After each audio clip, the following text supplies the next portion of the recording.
1 करोडपेक्षा पण जास्त लोकांनी झिरोधा डाउनलोड केलेला आहे आणि तुम्ही पण एक योग्य निर्णय घेतला आहे झिरोधामध्ये आपला अकाउंट काढून.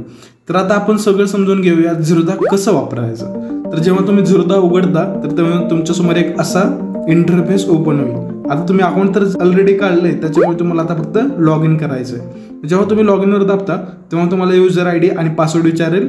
तर जेव्हा तुम्ही युजर आयडी आणि पासवर्ड टाकता तर तेव्हा तुम्हाला एक OTP विचारेल. तर तिथे तुम्हाला सिंपल OTP टाकायचा. तर तुम्ही लॉग इन केल्यानंतर तुमच्यासमोर असा इंटरफेस येईल. तर आता सर्वप्रथम बघूया पैसे ऍड कसे करायचे आणि विड्रॉल कसे करायचे.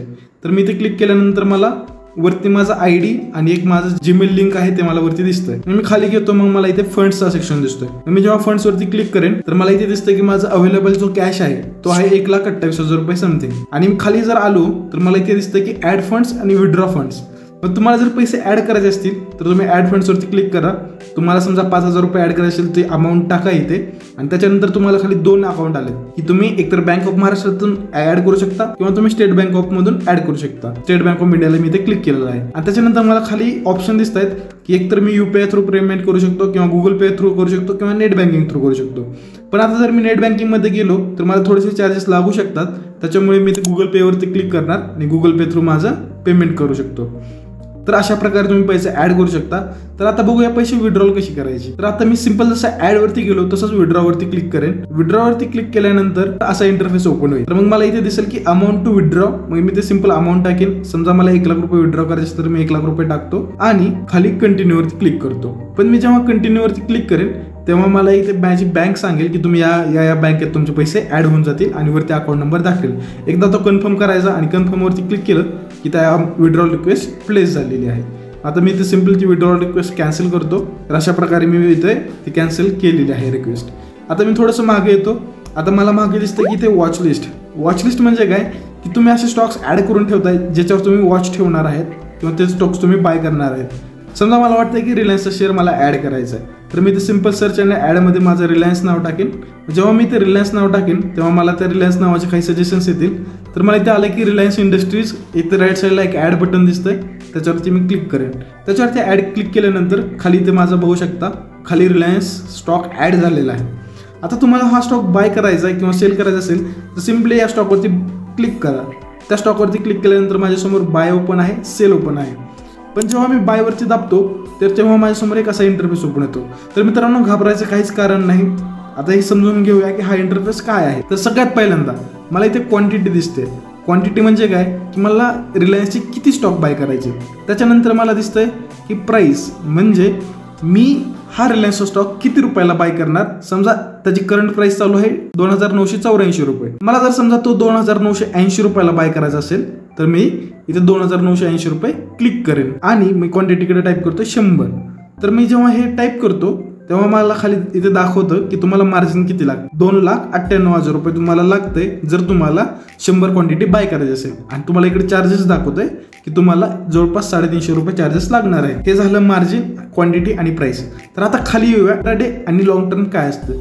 तर जर मी इंट्राडेमध्ये ट्रेड घेत असेल तर आज घेतलेली ट्रेड मला आजच विकावी लागते. म्हणजे मी थोडक्यात ट्रेडिंग करतोय की हा स्टॉक 100 रुपयाला बाय केला आणि हा स्टॉक जर 110 रुपयाला गेला आजच्याच दिवसात तर मला 10 रुपये नफा होईल. आणि जर मी लॉंग टर्ममध्ये गेलो तर मी 1 दिवसापेक्षा 2 दिवसापेक्षा 1 वर्ष 2 वर्ष 4 वर्ष हा स्टॉक माझ्याकडेच कायमस्वरूपी ठेवू शकतो. पण इंट्राडेमध्ये तुमचा स्टॉक तुम्ही विकला नाही तरी तो ऑटोमॅटिकली विकला जातो. तर मग आता इथे तुम्हाला दिसतंय की मी इथे प्राइस माझ्या स्वतःच्या हाताने टाकली आहे त्याच्यामुळे मला इथे लिमिट दाखवतोय. पण समजा हीच प्राइस जर मी मार्केट केली, मार्केट म्हणजे काय की सध्या ज्या मार्केटवर हा भाव चालू आहे 2,984 रुपये तर त्याच भावावर माझी ऑर्डर पडून जावी तर मी इथे मार्केट करणार. आता राहिला प्रश्न SL आणि SLN. तर हे काय असतं तर याचा अर्थ असतो स्टॉप लॉस आणि याचा अर्थ स्टॉप लॉस इन मार्केट. तर मग हे आपण नंतर जाणून घेऊया. पहिल्यांदा हे बाईंगचं बघूया. आणि आता माझे सगळं क्वांटिटी वगैरे रेडी आहे आणि मी इथे स्वाईप टू बाय करतो. जेव्हा मी स्वाईप टू बाय करतो तेव्हा मला इथे दाखवतं की मार्केट आता सध्या बंद आहे त्याच्यामुळे तुम्ही सध्या ऑर्डर प्लेस नाही करू शकत. पण जर मार्केट जर चालू असलं असतं तर माझी इथं ऑर्डर आरामात पडली असती. आता जेव्हा माझी ऑर्डर पडते तेव्हा इथे मला सेंटरमध्ये बघू शकता तुम्ही इथे पोर्टफोलिओचं सेक्शन आहे. मग मला इथे पोर्टफोलिओमध्ये काय दिसतंय की होल्डिंग्स आणि पोझिशन्स. मग जी तुम्ही इंट्राडेची पोझिशन्स घेत होता ते तुम्हाला या पोझिशन्सच्या सेक्शनमध्ये दाखवेल. आणि जी तुम्ही होल्डिंग्समध्ये घेताय म्हणजे आता आपण जसं CNC वरती केलं होतं क्लिक लॉंग टर्म म्हणून तर ती होल्डिंगच्या सेक्शनमध्ये दाखवेल. मग आता इथे मला तोच रिलायन्सचा स्टॉक इथे रिलायन्स म्हणून दाखवेल. सेम तिकडे जसं दाखवत होता तसं इथे रिलायन्स म्हणून मला हा स्टॉक दाखवेल. तर सेम होल्डिंग्स मध्ये मला असंच रिलायन्स म्हणून नाव येईल, अशी प्राइस वगैरे त्याचा पोर्टफोलिओ येईल आणि मला तो स्टॉक समजा सेल करायचा असेल तर मी परत त्याच्यावर दाबेन आणि त्याच्यानंतर सेलचं ऑप्शन आहे त्या सेलवर दाबेन. मग सेलमध्ये माझी क्वांटिटी होती 100, तर मी 100 एक्झिट करेन. समजा तुम्ही 2984 रुपयाला बाय केलं होतं आणि तुम्हाला तो स्टॉक आता 3000 रुपयाला विकायचा आहे, मग तुम्ही ते 3000 रुपये क्लिक करू शकता. तर तुम्ही लॉंग टर्म घेतलं होतं म्हणून लॉंग टर्म सिलेक्ट केलं आपण आणि मार्केट असेल तर तो आहे त्या भावाला विकेल, लिमिट असेल तर तुमच्या स्वतःची मर्जीची जी काही व्हॅल्यू असेल त्या भावाला तुम्ही विकू शकता. आणि जेव्हा मी ते स्वाईप टू सेल करेन तेव्हा ही ट्रेड एक्झिक्यूट होऊन जाईल, म्हणजे तुमच्याकडला जो सगळा होल्डिंगमधले रिलायन्सचे स्टॉक आहेत ते विकले जातील. आता थोडंसं मागं येऊया. आता प्रश्न आहे ॲनालिसिसचा. जेव्हा पण तुम्ही रिलायन्सचा स्टॉक बाय करायचा आहे तेव्हा तुम्हाला एक व्ह्यू चार्टचा खाली ऑप्शन दिसेल, तर इथे तुम्हाला रिलायन्सचा चार्ट ओपन होईल. आता इथे असते टाइम फ्रेम, तुम्ही 1 डे 1 वीक किंवा 1 मंथ करू शकता. आता मी समजा 1 मंथ केलं की हा महिन्यामध्ये स्टॉक कसा चालू. तर आता जेव्हापासून इथे 2600 रुपयाने क्रॉस केलाय तेव्हापासून हा स्टॉक चांगला जोरात पळतोय. त्याच्या बाजूला आहे इंडिकेटर्स. मी आता इथे इंडिकेटर्स ऍड करू शकतो. समजा मला इथं वाटतं की मी एखादं मुव्हिंग ॲव्हरेज ऍड केलं पाहिजे तर मी ते सिंपल मुव्हिंग ॲव्हरेज क्लिक करेन आणि इथे इंडिकेटर ऍड करू शकतो. तर अशा प्रकारे तुम्ही मित्रांनो चार्ट्स बघू शकता, चार्ट्स ॲनालाइज करू शकता. तुम्हाला सपोर्ट रेजिस्टन्स काढायचं असेल तर इथे तुम्हाला सपोर्ट्स रेजिस्टन्सचे सगळे टूल्स मिळून जातील. तुमची काही वेगळी फिबोनाची वगैरे यूज करायची असेल तर सगळे टूल्स तुम्हाला इथे मिळून जातील. जर तुम्हाला सपोर्ट अँड रेजिस्टन्सची स्ट्रॅटर्जी माहिती करून घ्यायची असेल तर माझा एक प्रिव्हियस व्हिडिओ आहे तिथे तुम्ही बघू शकता. खूप सिंपल स्ट्रॅटर्जी आहे ती, फक्त ती स्ट्रॅटर्जी वापरून पण तुम्ही प्रॉफिटेबल होऊ शकता. आता बघूया तोच रिलायन्सचा स्टॉक अलर्ट कसा लावायचा. आता जेव्हा मी क्रिएट अलर्ट मध्ये जातो, समजा तो चालू होता 2980 रुपयावर. आता मी ते क्लिक करून काय करतोय, जेव्हा हा स्टॉक 3000 वरती येईल तेव्हा मला एक अलर्ट मिळेल आणि ते अलर्ट मिळाल्यानंतर मी तो स्टॉक बाय करू शकेल. म्हणजे मला कंटिन्यू चार्ट बघायची गरज नाही.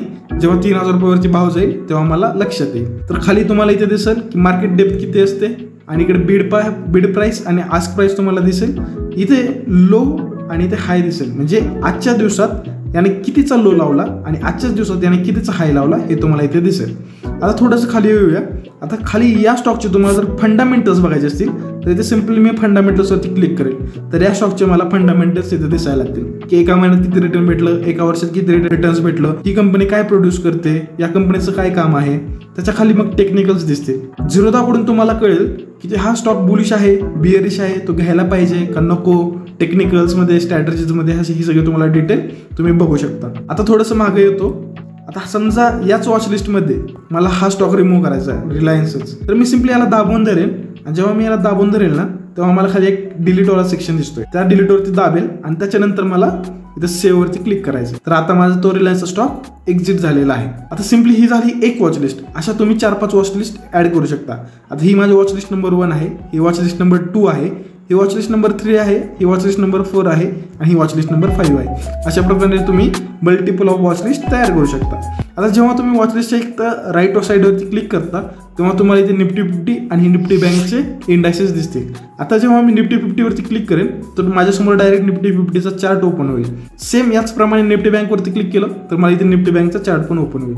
आता बघूया की प्रीमियम्स कसे ऍड करायचे. आता समजा इथे निफ्टी 50 22,000 रुपयावर चालू आहे, तर मी इथे काय करणार 22,300 रुपयेचा कॉल बाय करायचा का पुट बाय करायचा. समजा मला वाटते की मार्केटवर जाईल म्हणून मी कॉल बाय केला, तर इथे तुम्हाला कॉल बाय झाला. इथे सिम्पली तुम्हाला ज्याप्रमाणे रिलायन्स स्टॉक बाय केला सेम त्याचप्रमाणे इथे प्रीमियम पण तुम्ही बाय करू शकता. तर जे फ्युचर्स आणि ऑप्शन्समध्ये ट्रेडिंग करतात तर त्यांच्यासाठी मी हे सोपं करून सांगतो आहे.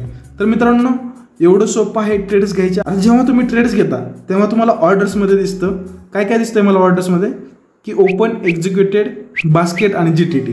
तर सध्या आपण ओपन आणि एक्झिक्युटेड बघूया. तर जेव्हा पण तुम्ही ऑर्डर टाकता, आता समजा मी ते लिमिट टाकत होतो मार्केटमध्ये की रिलायन्सचा स्टॉक हा 3000 रुपयाला सेल व्हायला पाहिजे, पण तो अजून 3000 रीच नाही झाला, तर ती मार्केटमध्ये तुम्हाला ऑर्डर ओपन दिसेल. म्हणजे जी ऑर्डर तुमची अजून कंप्लीट नाही झाली ती तुम्हाला इथं ओपनवाल्या सेक्शनमध्ये दाखवेल. आता एक्झिक्युटेडमध्ये काय दाखवेल, समजा ती ऑर्डर एक्झिक्यूट झाली, 3000 टाकलं होतं, 3000लाच तो शेअर विकला गेला, मला एक्झिक्युटेडमध्ये तो स्टॉक दाखवेल. तर एवढं सोपं आहे मित्रांनो. आता बघूया आपण बिड्स काय असतं. तर बिड्समध्ये जे काही नवीन स्टॉक मार्केटमध्ये रजिस्टर होत आहेत, IPO रजिस्टर होत आहेत.